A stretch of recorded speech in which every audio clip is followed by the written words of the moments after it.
The headline reads, Lightfoot's plan for police oversight released as battle brews over her proposal and Alderman-backed United proposal. Okay, so when I was preparing this segment yesterday, we were going to talk about this article, which talks about problems in the ordinance, but and how Lightfoot's ordinance is different from what the compromise ordinance that the community groups backing GAPA, Grassroots Alliance for Police Accountability, or CPAC, which is Citizen Police Advisory Council or Accountability Council, they came together and they have a compromised version. The mayor walked away from the table, which was dumb. That's what created the compromised version.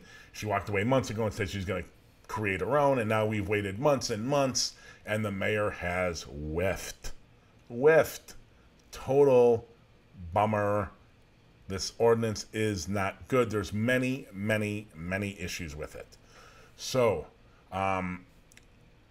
you probably haven't seen a lot of this in the news. What you're getting here is from the ordinance. We have the draft. It's going to be, we have the ordinance that's been sent to aldermen. It is going to be introduced next week. We have the real version.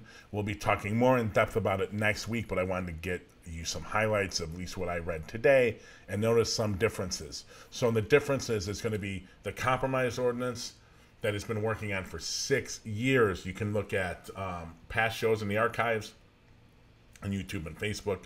Go look.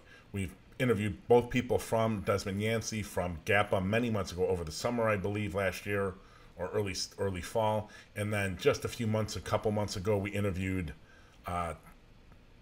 Tamer Abuzaid from CPAC. And when we talked to Desmond, it was about the GAPA version. When we talked to Tamer, it was about the compromise version. So we're going to talk compromise version versus mayor's version. First, theater. Remember the saying, theater versus power. We want you to look like we're giving the public power over something, but in reality, it's all theater, okay? And you just think mayor's version, theater, compromise version, power. There's a difference. Okay, first of all, big difference.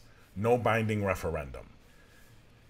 In the compromise version that came up, there was many of the powers we'll talk about in a second. A lot were advisory, but there's a binding referendum that was going to be part of this ordinance that was going to give it to the public in the next election.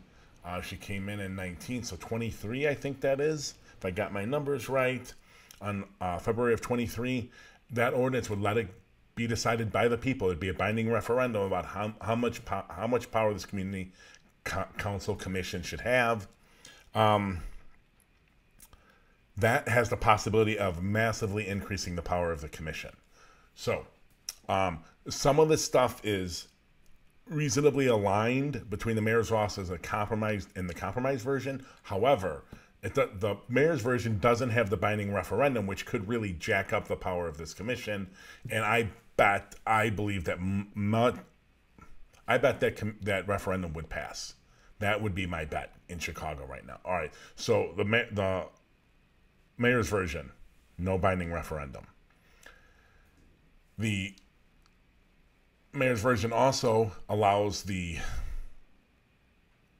commission to select candidates for the mayor to pick from for superintendent. And while it has language that makes it seem like she can only pick from there, I don't think that's necessarily the case. So I think there's some issues with it. The mayor's version allows a no confidence vote. If the referendum passed, the compromise version would let the commission fire the superintendent. In the end, the compromise version goes to city council. If it goes all the way through city council, then the mayor has a choice of what to do. In the mayor's version, it allows the commission to prepare a budget submission, but has no power. The mayor can completely ignore it, and she and the city set the CPD's budget, which would greatly affect the ability of the commission to reallocate resources towards solutions and altering the response. How about this? You want a special meeting of this commission. Under the compromise version, you have to have a petition with 500 signatures, I think, of registered voters. In the mayor's version, 5,000. That's right, ladies and gentlemen. I think you need more, 2 more, 3 times more than 3 times more signatures to get a special meeting of this commission than you do to run for alderman. I don't remember exactly what the mayoral version is. It may be 5,000. So I don't know, but I think it's probably pretty close. I think that's hilarious. Democracy, something any politician wants to get in, not for. Lightfoot candidate was all for it. Mayor Lightfoot, not a chance. Mayor Lightfoot also puts this thing I think is pretty exploitive and horrific and horrible. It's going to allow, and they have to come up with a way to allow non-citizens to vote. Don't come at me. I'm for finding a way to do it. However, if they have to register their status with the government, who's going to do it? Who's going to do it? You're going to fail? You feel safe and secure if you're pro-immigrant? You're going to feel safe and secure with the city of Chicago? Some department of the city of Chicago having a list of all the undocumented residents of Chicago and where they live and their names and addresses? No. That was a political ploy thrown in for propaganda purposes, and they know it's never going to pass. But Lightfoot wanted to see more progressive. She wanted to out-progressive the community groups. It's a joke. That's a total ploy. Craven politics. That's all it is. Ignore it.